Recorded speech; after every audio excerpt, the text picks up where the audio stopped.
안녕하세요. 오늘도 사연살롱을 찾아주셔서 감사합니다. 보통 사람 인연은 어떻게 될지 모른다고들 하잖아요. 두 번 다시 볼 일 없을 것 같던 사람도 돌고 돌아 만나고, 나와는 전혀 상관없을 것 같았던 사람이 알고 보니 나와 과거에 밀접한 관련이 있었다거나 그런 이야기들 말이에요. 흔하게 들리지만 바로 내 주변에서는 듣기 힘든 이야기죠. 그런데 참 오래 살고 볼 일이더라고요. 저한테도 그런 일이 일어났지 뭐예요. 잠시 이 이야기는 뒤로 하고 우선 제 남편과 만난 이야기부터 설명드릴게요. 저는 어린 시절 아버지께서 운영하시던 이삿짐 센터가 번창하여 꽤 부유한 어린 시절을 보내고 있었어요. 제가 살던 동네는 그렇게 잘 사는 사람들이 사는 동네는 아니라 동네에서 저희 집이 제일 부자라고 소문이 났을 정도였죠. 하루는 제가 엄마와 아빠가 타고 있던 차를 냉동식품을 운반하는 트럭이 와서 박았는데 알고 보니 트럭 운전수가 보험을 안 들었다고 하더군요. 트럭 운전수는 보험이 비싸서 형편이 안 돼서 못 들었는데 그 상태로 저희 부모님이 합의를 해주지 않으면 파산을 할지도 모르는 상태였다고 해요. 부양해야 할 자식이 있다며 한 번만 봐달라고 싹싹 비는 트럭 운전수에게 저희 부모님은 아량을 베풀었고 비교적 적은 금액에 합의를 해주셨어요. 그리고는 부모님 두 분께서 든 보험으로 병원 비용을 처리하셨죠. 어쩌다 보니 그 소식이 동네에 돌아 저희 부모님에 대한 미담이 널리 퍼졌어요. 그땐 어려서 그게 얼마나 대단한 건지 이해를 못했지만 지금 와서 생각해보면 얼마나 엄청난 결정이었는지 새삼 실감이 나더라고요. 나중에 부모님께 여쭤보니 아버지도 용달부터 시작해서 이삿짐 센터 운영까지 온 거라 트럭 운전수 처지가 실감이 났다고 하더라고요. 아무튼 그렇게 저희 집의 이미지는 부유하고 마음도 너그러운 집안이 되어 있었죠. 덕분에 초등학교 때 저는 비교적 편안한 학창시절을 보냈다고 이야기할 수 있을 정도로 무난한 어린 시절을 보냈어요.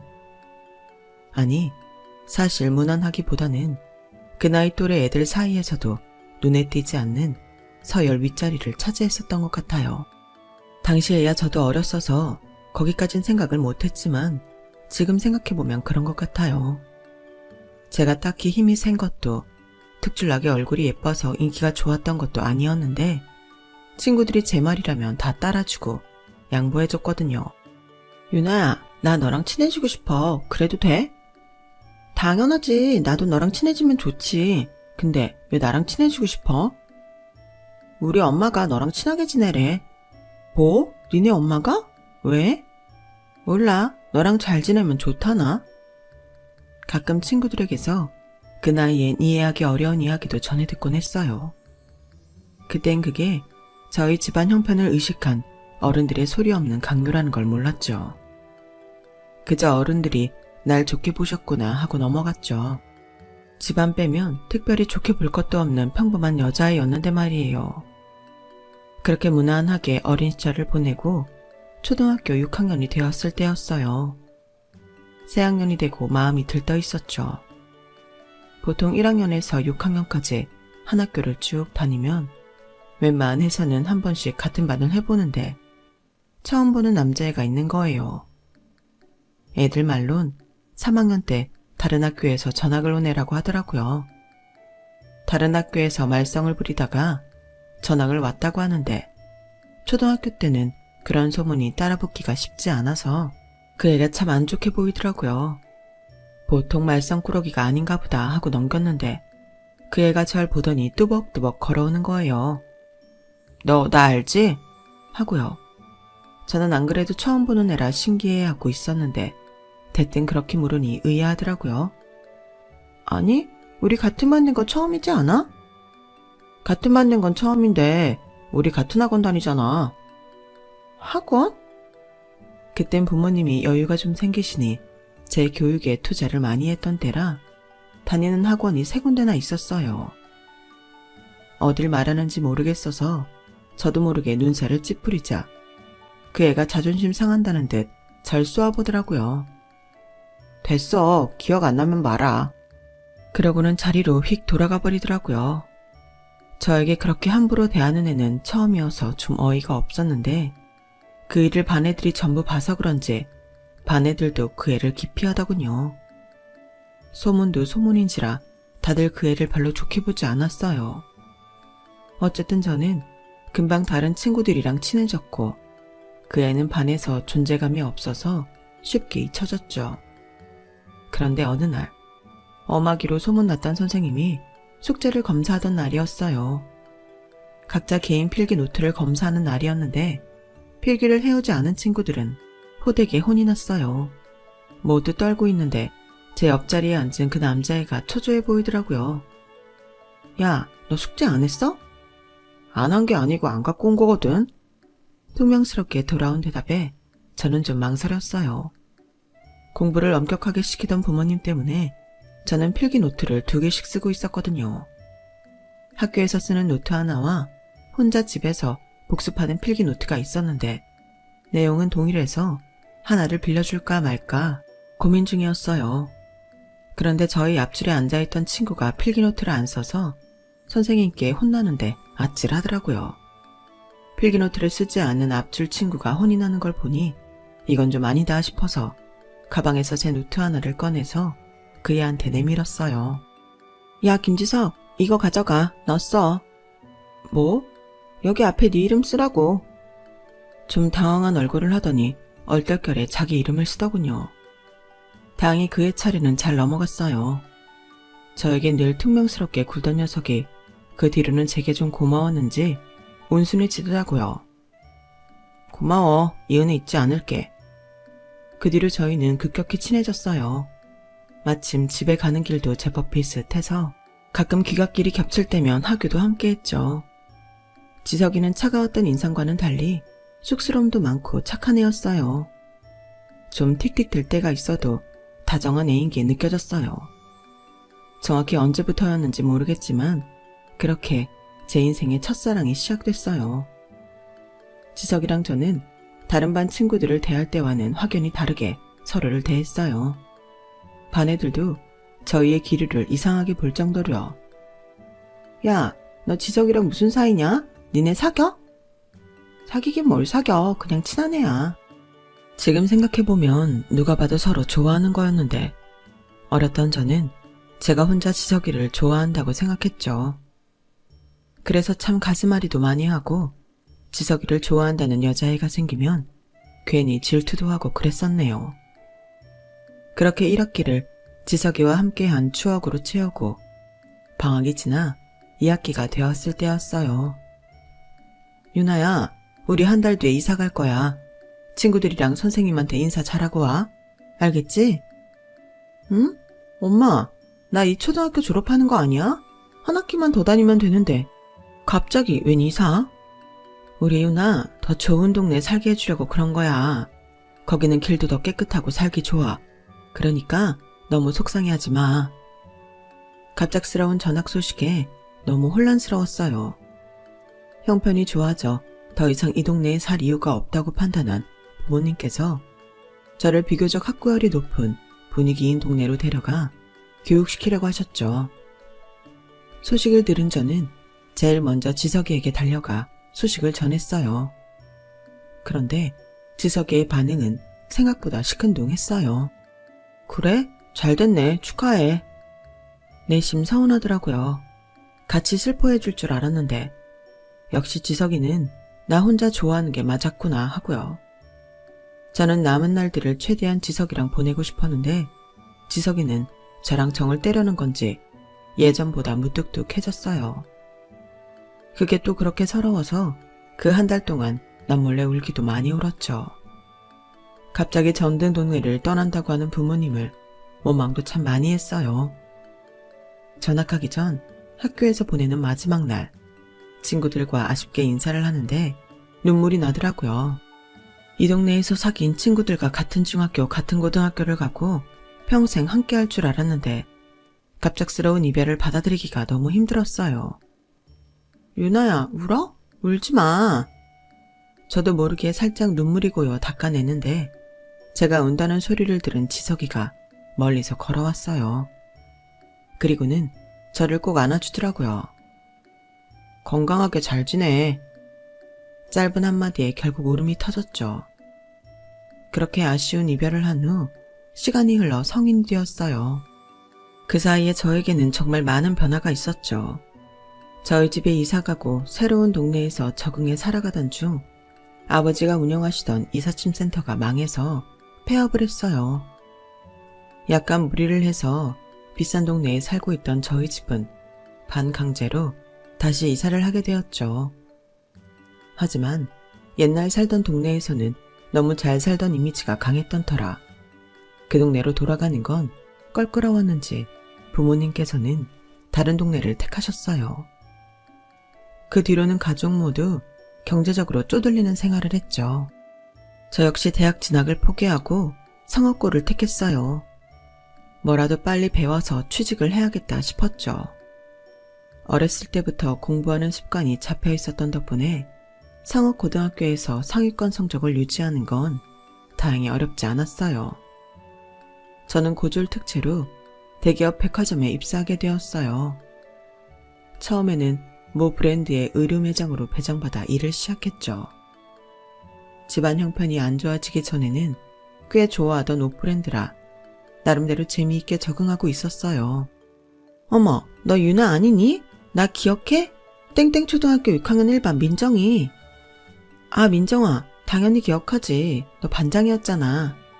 그니까, 아니, 다들 너 어떻게 사는지 엄청 궁금해했는데 여기서 일해? 응? 아, 어쩐지 좀 불편한 기분이 들더라고요. 그제서야 민정이의 옷차림새가 눈에 들어왔어요. 머리부터 발끝까지 세련되고 부티나게 차려입었더라고요. 사회에서 갑과 을로 만난 듯한 기분에 저도 모르게 초라함을 느끼고 있는데 민정이가 갑자기 박수를 쳤어요. 맞다, 너 혹시 이번 주 토요일에 시간 괜찮아? 왜 우리 6학년 때 반 애들 모임 있거든. 뭐? 너네 아직도 만나? 야, 우린 그동안 꾸준히 만났지. 다 동네 친구들인데. 너는 이사를 가버려서 연락이 안 닿아서 못 불렀는데 마침 잘 됐네. 시간 되면 와, 같이 놀자. 애들이 엄청 좋아하겠다. 아직도 모이면 네 얘기 한 번씩 나와. 아, 정말? 뭐야? 반응이 왜 그래? 싫어? 아니, 그런 건 아닌데 나 혼자 너무 오랜만이라. 사실은 부끄러웠어요. 어차피 이렇게 될 거 저도 그 동네에 쭉 살았더라면 어린 시절부터 봐왔던 친구들을 잃지도 않았을 거고 여기저기 전학 다니며 적응하느라 고생하지 않아도 됐을 텐데. 야, 오랜만이면 어때? 우리가 몇 살 때부터 봐왔는데. 애들한테도 온다고 한다. 꼭 와라. 응? 그래, 알겠어. 나도 애들 보고 싶긴 하다. 갑자기 가슴이 설레더라고요. 시간이 많이 지났어도 6학년 때 반 친구들만은 하나하나 기억에 생생하게 남아있었어요. 특히 지석이 소식이 참 궁금했어요. 막상 토요일에 애들을 만나러 나가려니 오히려 더 못 참겠어서 민정이에게 지석이 소식만이라도 따로 먼저 물으려다 간뒀어요. 그런데 민정이가 매장을 떠나고 나서 곧바로 후회했죠. 지석이가 모임을 나오는지 안 나오는지도 모르는 상태였으니까요. 민정이와 연락처를 주고받은 후 민정이에게서 약속 장소와 시간을 받았어요. 토요일이 돼서 약속 장소에 나가는데 심장이 터질 것 같더라고요. 애들이 아예 퇴관을 한 건지 작은 방 안에 익숙한 얼굴들이 꽉 들어찬 게 보였어요. 와, 이게 누구야? 유나야, 진짜 오랜만이다. 와, 잘 지냈어? 진짜 다들 살아있었구나. 야, 너야말로 죽은 줄 알았다. 어째 이사 갔다고 그렇게 매정하게 소식 하나 없냐? 못 만난 지 7년이 넘어가는데도 역시 동네 친구들이라 편하더라고요. 애들과 농담도 주고받으며 반갑게 인사를 나누는데 제가 애타게 찾던 얼굴은 없었어요. 자리에 앉아 한참을 이야기하는데도 지석이는 나타날 생각을 안 하더라고요. 근데 민정아, 지석이는 모임 안 나와? 아, 김지석? 걔는 모임 안 나온 지 좀 됐어. 자식이 왜 이렇게 자주 모이냐고 귀찮대나? 하여튼 걔는 아직도 까칠하다니까. 나왔다 안 나왔다 해. 신경 쓰지 마. 야, 근데 김지석 걔 유나랑은 친하지 않았냐? 둘이 엄청 붙어 다녔던 것 같은데? 그치, 유나야? 어? 아, 그치. 친했지. 어색한 웃음을 흘렸지만 결국 이 모임에서 지석이를 볼 수 없다는 생각에 살짝 우울한 마음이 들더군요. 그때였어요. 누가 출입문을 향해 소리를 질렀어요. 야, 호랑이도 제 말하면 온다더니 쟤 김지석 아냐? 깜짝 놀라 바라본 곳엔 지석이가 있었어요. 추운 겨울에 한참을 뛰어온 듯 뺨과 귀가 새빨개져서는 입김을 몰아쉬더군요. 유나 왔어? 저를 아직 발견 못한 채 입구에 앉아있던 친구에게 묻는데 가슴이 미칠 듯이 뛰었어요. 친구들이 제가 있는 곳을 가리켰고 지석이와 눈이 마주쳤어요. 오랜만에 본 지석이는 키가 아주 컸고 남자답게 듬직한 덩치에 얼굴도 훤칠하게 잘 컸더라고요.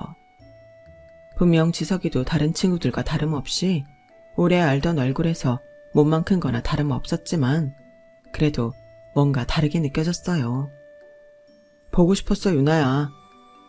성큼성큼 제 앞으로 걸어와 그렇게 말하는 지석이에게 어린 시절 지석이를 짝사랑하던 감정보다 더 큰 감정이 요동치는 것 같았죠. 그날 모임 이후 저는 지석이와 개인적으로 연락을 주고받기 시작했어요. 그때는 핸드폰이 없던 시절이어서 집 전화번호로 연락을 했고 편지도 주고받았죠. 지석이와 제가 연인 사이로 발전한 건 그다지 오래 걸리지 않았어요. 두세 번 데이트를 이어간 끝에 지석이가 제게 만나보자고 이야기했거든요. 제가 첫사랑이라면서요. 저도 같은 마음이었으니 거절할 이유가 없었죠. 지석이와의 연애는 안정적이었어요. 생각도 모난 것도 없고 성향도 잘 맞아서 그 흔한 권태기 한 번 없이 장기 연애를 이어나갔어요. 둘 다 어느덧 20대 후반이 되어 결혼 이야기가 오갈 때쯤 돌연 지석이가 그런 얘기를 하더군요. 너랑 결혼한다고 하면 우리 엄마가 진짜 좋아하겠다. 왜? 엄마가 어렸을 때부터 너랑 친하게 지내라고 엄청 극성이었거든. 진짜? 왜? 오래 사귀었지만 처음 듣는 이야기였어요. 서로 부모님에 대한 이야기는 크게 많이 하지 않았었거든요. 나도 모르지. 네가 그때부터 어른들한테 예쁨을 많이 받을 만한 애였나 봐. 근데 난 엄마가 하도 강요하니까 처음엔 네가 좀 싫었었어. 참나. 나도 너 첫인상 별로였거든? 자기 본 적 없냐고 틱틱대기나 하고. 아, 그걸 기억해? 그거 우리 엄마가 너랑 친해지라고 굳이 학원까지 같은 곳 알아내서 끊어준 거야. 없는 형편에. 안 그래도 그게 너무 짜증나는데 네가 나 알아보지도 못하니까 좀 화나서 틱틱댄 거였어. 나도 참 어렸지. 어린 시절 이야기를 하니 기억이 새록새록 나더라고요. 부모님께 인사드릴 계획을 세우는 중에 이런 과거가 있었다는 걸 알게 되니 묘하게 안심이 되기도 했고요. 무슨 이유에선지는 모르겠지만 저랑 친하게 지내려고 할 정도로 저를 좋게 보셨다니 저희 집 소문이 정말 좋게 나긴 했었나 보다 싶었어요. 그렇게 시간이 지나 지석이네 부모님께 인사를 드리러 가게 되었죠. 어머, 유나 왔구나. 초등학생 꼬맹이일 때 보고 정말 오랜만이다. 아줌마 기억 안 나지? 에이, 엄마, 아줌마가 뭐예요. 이제 고부지간 될 사이에. 아, 어릴 때 봐서 그런가? 우리 딸 같아서 그래. 어쩜 이렇게 예쁘게 컸니? 감사합니다, 어머님. 그래. 땡땡땡 백화점 다닌다면서? 역시 잘 사는 집 딸은 취직을 해도 대기업만 간다니까. 우리 지석이가 많이 모자라서 어떡하지? 지석이가 뭐가 모자라요, 어머님. 경찰 공무원인데요. 공무원이 안정적이긴 해도 월급이 적잖아. 대기업 다니는 우리 며느리만 하겠어? 우리 지석이 모자라 보여도 예쁘게 봐주고 지금처럼 잘 지내 둘이서, 응? 어머님, 제가 다니는 곳이 대기업이긴 한데 저는 고졸 특채로 들어간 거라 다른 직원들처럼 그렇게 월급이 세진 않아요. 지석씨가 저보다 모자란 거 전혀 없어요. 굳이 안 해도 됐을 말인 건 알지만 어머님께서 말끝마다 대기업을 강조하시는 게 뭔가 쎄하게 느껴지더라고요. 여기서 짚고 넘어가지 않으면 나중에 사단이 나기라도 할 것 같았어요. 아니나 다를까 어머님 표정이 조금 떨떠름해지시더라고요. 고졸 특채? 아, 그래. 대학을 안 나왔구나. 왜 어렸을 때 유나 어머님이 유나 학원도 많이 보내고 학구열도 높으셔서 대학은 당연히 보내실 줄 알았네. 그때 그래서 이사 간 것도 있었잖아. 그치? 그땐 그랬는데 도중에 아버지 사업이 잘 안 돼서 형편이 좀 기울었어요. 그래서 빨리 취직해서 도움이 되려고 상업고등학교 가서 지금 다니는 곳에 취직한 거예요. 뭐? 형편이 기울어? 어머님이 살벌한 얼굴로 저를 쏘아보시는데 갑자기 소름이 돋았어요. 살짝 주눅이 들 뻔했지만 아버지 사업이 잘 안 된 게 제 탓은 아니니 기죽지 않으려고 노력했죠. 하지만 계속되는 어머니의 냉랭한 태도에 저도 모르게 기가 죽더라고요. 아니, 나는 어렸을 때 유난해만 생각하고 부잣집 따님 며느리로 들어온다고 동네방네 다 자랑을 해놨는데 이걸 어떻게 해? 응? 게다가 대기업 백화점 다닌다고 자랑해냈더니 고졸 특채? 그거 평생 진급도 못하는 거 아니야? 내가 김지석 쟤 때문에 미쳐 정말. 그쯤 되자 지석이도 황당했는지 언성을 높이더라고요. 엄마, 유나 앞에 두고 대체 무슨 소리 하시는 거예요? 어렸을 땐 그렇게 유나랑 잘 지내라고 생 난리를 치시더니 이제 와서 갑자기 왜 이러세요? 고작 이런 대접해주려고 유나랑 친해지라고 하신 거예요? 야, 이 답답한 놈아. 그땐 유나네가 우리 동네에서 제일 잘 살고 얘도 공부도 잘하고 했으니까 친해지랬지. 무슨 놈이 집안 다 말아먹고 애도 빌빌거릴 때 친해지랬냐? 하여튼간에 자식 새끼가 부모 속이라곤 요만큼도 몰라서는 단물 다 빠진 애를 뒤늦게 데려와서는 며느리라고 내가 속이 다 터진다 터져. 갑자기 가슴을 치시면서 울분을 토하는 어머니를 보자 억울하고 황당해서 눈물도 안 나더군요. 온갖 거친 말을 쏟아내는 어머님 때문에 당황한 건 지석이도 마찬가지였어요. 지석이는 제 길을 막고 밖으로 저를 데리고 나갔어요. 찬 바깥 공기를 쐬자 그제서야 머릿속이 차갑게 식으며 상황 파악이 되더군요. 유나야, 괜찮아? 미안해, 내가 사과할게. 우리 엄마가 가끔 흥분하면 저렇게 말을 못 가리고 하셔. 다신 이런 일 없도록 내가 주의할게. 안절부절 못하며 사과하는 지석이를 보면서도 아무런 생각이 들지 않았어요. 이 결혼을 성사시킬 자신이 없다는 것밖에는요. 사귄 기간이 기간인 만큼 말하지 않아도 지석이는 제 속마음을 알아차린 것 같았어요. 유나야, 제발 다른 생각은 하지 말아줘. 내가 잘할게. 우리 엄마 조금 속물 같긴 해도 정도 많고 나쁘기만 한 분은 아니야. 너한테 피해 안 가도록 내가 잘할게. 그리고 아직 우리 아빠는 못 만나봤잖아. 아빠는 네가 좋아할 만한 분이야. 장담할게. 지석이네 어머님과 아버님은 별거 중이라고 했어요.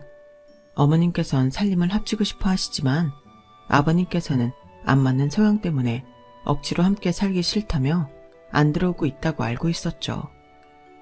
지석이의 설득에 넘어가 저는 아버님까지 만나보고 결정하기로 했어요. 다행히 아버님께서는 저희 집안 형편도 저의 학력도 그 어떤 것도 신경 쓰지 않고 저를 그저 지석이가 오래 사귄 여자친구, 곧 결혼을 앞둔 예비 며느리로 대해주셨어요. 지석이 말대로 아버님은 제가 좋아할 만한 따뜻하고 자상한 분이더군요. 지석이의 좋은 점이 아버님을 다 닮은 것 같았어요. 아버님을 만나 뵙고 나니 어머님 한 분 때문에 지석이와 결혼을 포기하려고 했던 게 조금 후회가 되더라고요. 아버님께서도 어머님 성격을 아셔서 앞으로는 이런 자리는 따로 만나지 말고 같이 보자고 제안해 주셨고요. 아버님이 함께 있으면 어머님께서 덜 그러실 것 같다면서요. 그렇게 저는 약간의 걱정을 안고 결혼 준비를 시작했습니다. 어머님의 반대가 있었던 것 같긴 하지만 지석이가 제게 별다른 이야기를 전하지 않아서 포기하셨나 보다 하고 결혼을 진행했죠.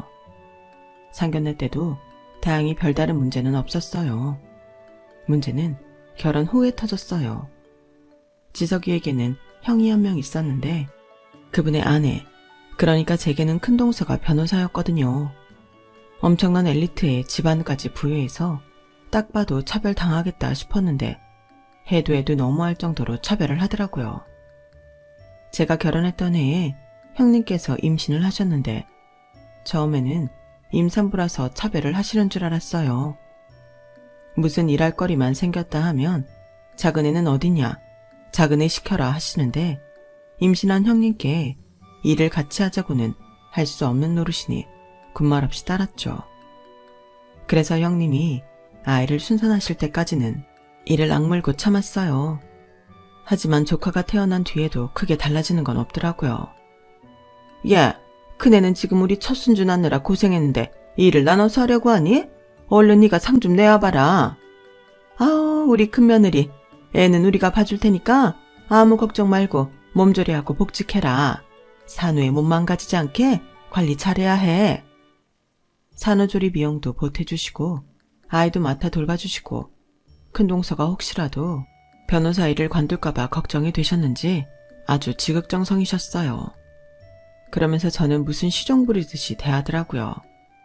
그래, 옛날 본인이 손자 낳아준 게 유세일 수 있다 싶어서 그러려니 하고 따랐어요. 어차피 어머님 저런 분인 거 어느 정도 알고 결혼한 건 저니까요. 다행히 뒤에서 남편이 많이 도와주기도 했고 아버님이 함께 계실 땐 제 편을 많이 들어주시기도 해서 숨통 틀 구석은 늘 있었어요. 그런데 어머님께서는 아버님이 유독 제 편을 든다는 걸 깨달으시자마자 더 못살게 구시더라고요. 곰뱅이도 그러는 재주가 있다더니 네 시아버지를 어떻게 구워 삶았길래 틈만 나면 네 편을 드냐? 네가 잘난 게 뭐 하나라도 있기를 해. 집안 형편에 도움되기를 해. 도대체 무슨 수작을 부렸길래 저 양반이 저래? 그런 심술어린 말엔 대꾸할 기운도 없었죠. 어쩌다 남편이 듣게 되면 어머니가 남편이 싸우게 놔뒀어요.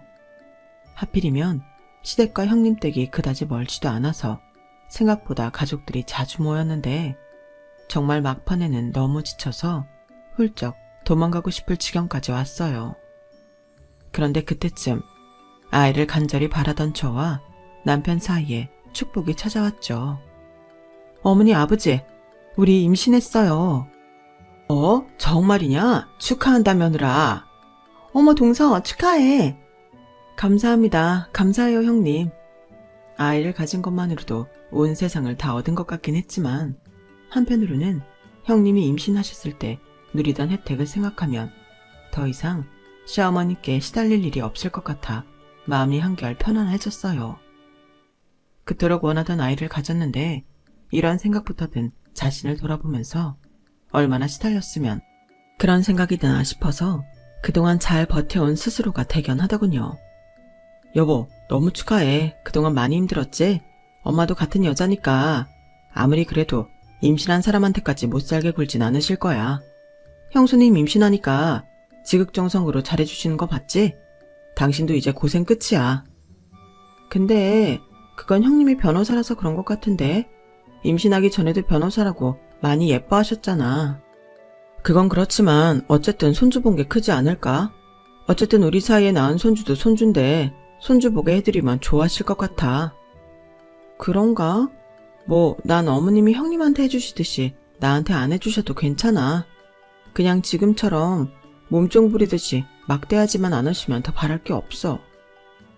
농담하듯 이야기했지만 진심이었어요.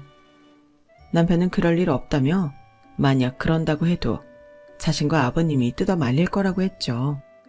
그동안 남편과 아버님이 저를 나서서 많이 보호해준 건 맞지만 그래도 어머님의 드센 길을 이길 사람은 없었어요.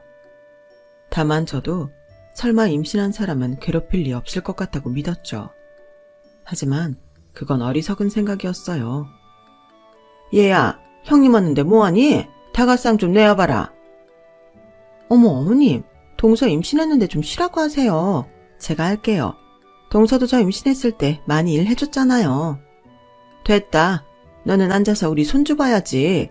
일하랴 육아하랴 힘든 건 너야. 쟤는 고작 임신한 지 몇 주 되지도 않았는데 아직은 일할만 하지. 나중 되면 임신 핑계로 일 다 빠지려 할 텐데 벌써부터 봐주면 쓰겠니? 그래도 어머님, 임신 초기에도 몸 조심해야 하는데. 그건 다 요즘 사람들 엄살이야. 우리 때는 밥 갈다가 애 낳고 그랬다. 어머님의 강경한 태도에 도와주려던 형님도 결국 자리에 앉았어요. 미안하다는 눈빛을 보냈지만 마음이 불쾌하더라고요. 혹시나 했지만 역시나구나 싶었어요. 그래도 아직은 배도 나오기 전이고 몸을 움직일만 해서 나중에 힘든 순간이 오면 일을 다 빼야겠다는 생각으로 다가상을 차려냈죠. 하지만 어머님의 만행은 여기서 끝이 나지 않았어요. 임신한 지 20주쯤 되었을까요? 슬슬 배뭉침이 시작돼서 컨디션이 급격히 나빠지고 시도 때도 없이 밑이 빠지는 느낌이 나면서 아픔이 시작되던 때였어요. 허리가 아파서 자다 깬 적도 다반사여서 아프고 피곤한 날들의 연속이었죠. 이때쯤부터 남편은 일을 그만두고 몸 관리를 하자고 했어요. 제가 자궁이 약해서 조산할지도 모른다고 걱정을 하더라고요.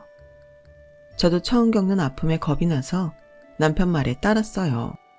힘들게 취직한 직장이라 쉽게 그만두고 싶지 않았지만 그만큼 아이를 지키고 싶었거든요. 제가 직장을 그만두고 23주쯤 됐을 때 집에서 혼자 쉬고 있었는데 연락도 없이 시어머님이 들이닥치셨어요. 갑자기 찾아와서 무슨 일이라도 있으신가 했는데 조카의 손을 잡고 계시더군요. 아가, 오늘은 작은 엄마가 놀아줄 거니까 작은 엄마 집에 좀 있어. 할머니 외출 다녀올게. 네. 저에게 아무런 설명도 없이 조카에게만 이야기를 한 어머님이 곧바로 현관문을 나섰어요. 너무 당황해서 저도 모르게 어머님 어깨를 붙잡았죠. 어머님, 무슨 말씀이세요? 저한테 아무 말씀도 없으셨잖아요. 네가 집에서 하는 일이 뭐 있다고 내가 너한테 미리 말까지 해야 되니? 그냥 노는 김에 애 좀 잠깐 맡아달라는 건데. 네? 그래도 말씀은 해주셔야죠. 제가 마냥 놀려고 집에 있는 게 아니라 몸이 안 좋아서 있는 건데. 아, 지겨워. 엄살은. 임신 핑계대고 내 아들 등골 뽑아먹고 있으면 네 목적 달성한 거 아니냐? 그럼 네가 이 집을 위해서 해줄 수 있는 게 뭐야? 너희 훌륭하신 변호사 형님을 위해 애라도 하루 맡아줄 수 있잖아. 아니 어머님, 어머님께서 맡아주시기로 한 애를 왜 제가 맡아요? 저 지금 애 맡아서 볼 수 있는 컨디션도 아니에요. 요새는 혼자 힘들어서 밥도 잘 못 챙겨 먹는데 어떻게 애를 챙겨요? 나 때는 임신하고 일도 잘만 했어. 엄살 그만 부리고 애 좀 보고 있어. 나도 하루 종일 애만 본다고 답답한데 외출할 시간이 있어야 할 거 아냐? 그렇게 막무가내로 저에게 시조카를 떠넘기고 간 날, 저는 거짓말 안 하고 정말 지옥을 넘나드는 줄 알았어요. 예고 없이 찾아오는 고통과 급격히 낮아진 컨디션을 무릅쓰고 아무것도 모르는 아이와 놀아주고 밥을 챙겨주는데 진짜 미치기 딱 좋더라고요. 저 스스로도 누군가의 돌봄이 절실히 필요한데 여기서 누군가를 돌봐야 한다니 정말 죽을 것 같았어요. 저녁이 되고 얼굴빛이 파래져 녹초가 된 저를 보고 남편이 기함을 했죠. 그날은 남편이 시댁에 시조카를 데려다 놓으면서 크게 한판을 한 모양이었어요. 저는 물론 그날 몸이 너무 안 좋아져서 어떻게 됐는지 정확히 보지도 듣지도 못했지만요. 저는 그날로 정말 어머님의 악행은 끝날 줄로만 알았어요. 그런데 그건 제 착각이었어요. 몇 주 뒤 배추 한 박스가 저희 집 앞으로 배송이 왔더라고요. 제가 시킨 게 아니어서 확인을 해보니 제 앞으로 와 있던 거예요. 의아해서 이걸 어떻게 처리하지 고민하고 있었는데 어머님께서 전화 한 통이 왔어요. 네, 어머님. 배추 도착했냐? 네? 이거 어머님이 시키신 거예요? 그래, 내가 지금 너희 집 가고 있다. 벌써 11월 말이잖아. 김장해야지. 와, 그 말을 듣는데 정말 눈앞이 아찔해지더군요. 어머님, 저 김장 못해요. 배추 가지고 돌아가세요. 저 임신 7개월이에요. 임신 7개월이면 뭐, 내 말 못 들었어? 우리 때는 밥 갈다가 애 낳았다니까. 집에서 편안히 김장이나 하자는데 뭐가 문제야? 징징댈 거면 끊어라. 이걸 어떡하지 싶어 남편에게 전화를 했는데 안 받더군요. 오늘 긴 회의가 있을 예정이라고 했던 게 떠올라서 막막했어요. 어머님을 막아줄 든든한 아군이 연락이 안 되는 상황이라 미치겠더라고요. 얼마 안 돼요. 어머님이 도착하셨고 전 어쩔 수 없이 문을 열어드렸어요. 어머님은 접이식 카트에 담아온 고춧가루와 양념들을 하나하나 꺼내서 바닥에 펼쳐놨죠. 보기만 해도 어지럽고 강한 양념 냄새에 구토가 올라올 것 같더라고요. 봐, 내가 너 임신했다고 징징댈 거 알고 양념은 미리 해왔다. 절인 배추에 잘 묻히기만 하면 되니까 내 뺄 생각 말고 앉아. 어머님, 저 양념 냄새가 너무 자극적이라 속이 안 좋아요. 제발 오늘은 그냥 가시면 안 될까요? 또 엄살은? 그럼 나더러 이 많은 걸 혼자 하라고? 이번만큼은 형님한테 시키셔도 되잖아요. 네? 이러다 저희 얘기 잘못되면 어떡해요. 뭐? 네 형님은 변호사라 바빠 죽겠는데 김장할 시간이 어딨어? 억울하면 너도 변호사 하지 그래. 그리고 네 애가 잘못되긴 뭘 잘못돼. 어차피 변호사가 낳는 애도 아닌데 태어나길 머리 나쁘게 태어날 거라. 뭘 그리 사서 걱정하냐고. 어머님의 폭언에 정신마저 아찔해졌어요. 그래, 차라리 톡이 올라오는 거 참고 빨리 끝내서 어머님을 돌려보내야겠다는 생각이 들었어요. 하지만 생각할수록 제가 이걸 다 끝낼 수 있을지 자신이 없더라고요. 이건 참 아닌데 싶으면서도 마지막 동아줄이라도 잡고 싶은 생각이 들었어요. 저는 김장 전 손을 씻고 오겠다는 핑계로 화장실에 들어가서 몰래 아버님께 문자를 보냈죠. 어머님께서 저희 집에 계시니 도와달라고. 너무 간략한 문자라 죄송스러웠지만 그땐 예의고 뭐고 차릴 정신이 하나도 없었어요. 이렇게 상태가 나쁜데 김장이라고 야무지게 할 수 있을 리가 없었죠. 정말 이러다간 김치에 트라우마 생길 것 같다는 생각이 들 정도로 시달렸어요. 냄새 때문에 속은 안 좋고 몸도 여기저기 쑤시는 와중에 손길이 야무지지 못하다며 이어지는 어머님의 구박까지. 저도 사람인지라 더 이상은 못 참겠다고 생각하며 벌떡 일어나려는 순간 현관 벨소리가 울렸어요. 나가보니 아버님이었어요. 아버님은 안 좋은 일이 있었던 것처럼 표정이 몹시 어두우셨어요. 눈가가 살짝 붉어져 있는데 설마 우셨나? 라는 생각이 들 정도였어요. 당신 지금 뭐 하는 거야? 임신한 애를 데리고 김장을 해? 당신은 여자들 일에 좀 빠져요. 내가 시집살이 할 때 나 몰라라 하더니 작은 며느리 시집살이는 왜 이렇게 두 눈 뜨고 못 봐? 남자들이 끼면 사이가 더 나빠지는 거 몰라요? 사람이 나빠도 어떻게 이렇게 나빠? 작은 애도 남의 집 귀한 딸이야. 당신 아들들은 그렇게 금이야 오기야 키워놓고 어떻게 이럴 수가 있어? 홀몸도 아닌 애한테. 아버님이 생각보다 화를 크게 내셔서 저까지 살짝 당황했어요. 어머님도 놀라셨는지 동공이 떨리시더라고요. 아니, 내가 얘 보고 임신을 하라고 강요를 했나? 왜 나한테 그래? 하여간 능력 없는 애들이 임신은 잘해요. 당신 진짜 말 조심 안 해? 내가 뭘요? 나는 집안 기강 세우려는 건데 큰며느리는 큰며느리 나름대로 큰일하니까 그만큼 대접해주는 건데 그게 뭐가 나빠? 그럼 며느리 둘을 다 상전 모시듯하고 김장을 다 혼자 하라는 거야? 그놈의 김장? 김치야 사 먹으면 그만이지. 내가 작은 며느리 시집살이 시키지 말라고 말했어 안 했어?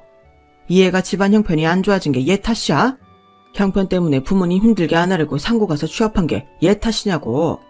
당신은 인생 살아보니 인생이 당신 뜻대로 되든? 왜 애를 못 잡아먹어 안달이야? 아버님, 전 괜찮아요. 그만하세요. 도움 요청한 것 치곤 좀 민망한 말이긴 했지만 너무 역정을 내시는 바람에 말려야겠다 싶었어요. 어머님 역시 잔뜩 분노하셔서 뒷목을 잡으며 뭐라 대받아 치려는데 아버님이 갑자기 주머니에서 명함을 꺼내 어머님 앞에 던지셨어요. 당신 이거 기억해? 바닥에 떨어진 명함은 저희 아버지가 예전에 운영하던 이삿짐센터 명함이었어요. 아버님, 이걸 왜? 어머님은 그 명함을 들여다보니 당연하다는 듯 눈살을 찌푸리셨죠. 기억하지 그럼 내가 못할까봐? 왜요? 뭔가 이상하지 않아? 어머님은 두 눈을 비비고 명함을 자세히 들여다보시더라고요. 명함과 저를 번갈아 보던 어머님의 눈이 갑자기 커지셨어요. 설마 이분이 우리 사돈? 맞아. 예전에 내가 트럭 사고 냈을 때 합의해 주셨던 분들, 그분들이 우리 사돈이었어. 세상에나? 나는 당신이 일을 처리해서 몰랐지. 믿을 수 없는 이야기에 상황 파악이 바로 되지 않더라고요. 알고 보니 어린 시절 저희 동네에 부모님 미담이 퍼지게 했던 그 사건의 주인공이 저희 아버님이었던 거예요. 당시 형편이 어려워 트럭 운전 일을 하시며 남편 형제를 키우시던 아버님께서 사고를 내셨고 저희 부모님께서 적은 금액으로 합의를 보고 사고 비용을 다 처리하셨던 거예요. 그 일로 언젠가 돈을 모아 은혜를 갚겠다고 약속하는 아버님께 저희 아버지가 명함을 주며 언제든 일자리가 필요하면 연락 달라고 하셨다고 하더라고요. 저희 아버지에게 감동받은 아버님께서 그 일을 잊지 않고 마음의 빚으로 남겨두었다가 꽤 큰 금액이 모일 때까지 기다렸다가 더 늦기 전에 명함 속 연락처로 전화를 건 모양이었어요. 처음에는 사돈과 이름이 비슷해서 설마 했었는데 약속 장소에 나온 저희 아버지를 보고 눈물을 한바탕 흘리신 모양이었어요. 그 뒤에 제 문자를 받고 분노하신 아버님께서 바로 저희 집으로 찾아오신 거였어요. 이 모든 일이 하루 만에 일어났다는 게 정말 믿기지 않더라고요. 충격적인 소식을 들은 어머님께서는 어떡해 라는 말만 반복하시면서 제 손을 꼭 잡으시더라고요. 생각 같아서는 그 손을 뿌리쳐버리고 싶었지만 아버님을 생각해 간신히 참았어요. 내가 우리 집안 은인인 줄도 몰라보고 무슨 짓을. 그동안 미안했다 유나야. 내가 왜 그렇게 심술을 부렸는지 앞으로는 절대 힘들게 하지 않으마. 부모님께는 제발 이야기하지 말아주렴. 내가 당신 때문에 진짜 못 산다. 그렇게 괴롭히지 말라고 할 때는 들은 척도 안 하더니 내가 사돈 뵙기 부끄러워서 살 수가 없어. 살 수가. 당장 이것들 다 정리해서 따라 나와 얼른. 화가 잔뜩 나신 아버님이 김장하던 김치를 김치통에 담아 분류하고 남은 배추들과 재료들은 카트에 대충 실으셨어요. 이 몸으로 김장하느라 수고했으니 이건 너희 먹고 하던 것만 우리가 치우마. 다신 너희 시어머니가 나랑 지석이 눈 피해서 널 괴롭히는 일 없을 거야. 만약 그런 일이 또 생기면 네 시어머니를 쫓을 거니까 그렇게 알아. 조심히 가세요 아버님. 시어머님은 아버님 손에 끌려나가면서 어쩔 줄 몰라하며 눈물 흘리시더군요. 아버님이 제대로 화나시면 정말 무섭다고 남편에게 들은 적이 있는데 오늘이 딱 그런 날인 것 같았어요. 어머님이 벌벌 떠는 모습을 보니 안쓰러우면서도 한편으론 통쾌하더군요. 그러게 처음부터 잘해주진 못할 망정 괴롭히지는 않았으면 일이 이렇게까지 되진 않았을 텐데 싶더라고요. 그날 이후 사돈간 사이는 더 돈독해졌고 어머님은 저에게 친절하게 대하셨어요. 갑자기 돌변한 태도에 적응하는 것도 약간 고역이었지만 못살게 구실 때보다는 훨씬 살만하네요. 부모님께서 선량한 의도로 베풀었던 은혜가 돌고 돌아 이렇게 저를 구해줄 줄은 꿈에도 상상 못했어요. 부모가 덕을 쌓으면 잘 풀린다는 말이 정말인가 봐요. 그 후로는 변호사 형님 못지않게, 아니 어쩌면 그보다 더 극진한 대접을 받으며 살고 있답니다. 저도 곧 태어날 제 자식을 위해 앞으로 선행을 많이 쌓아보려고 해요.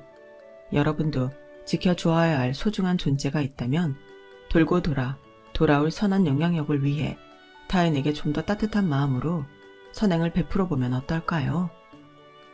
여러분, 사연 댓글에 응원과 현명한 조언 부탁드려요. 좋아요와 구독은 저에게 큰 힘이 됩니다. 오늘도 좋은 일 가득하세요.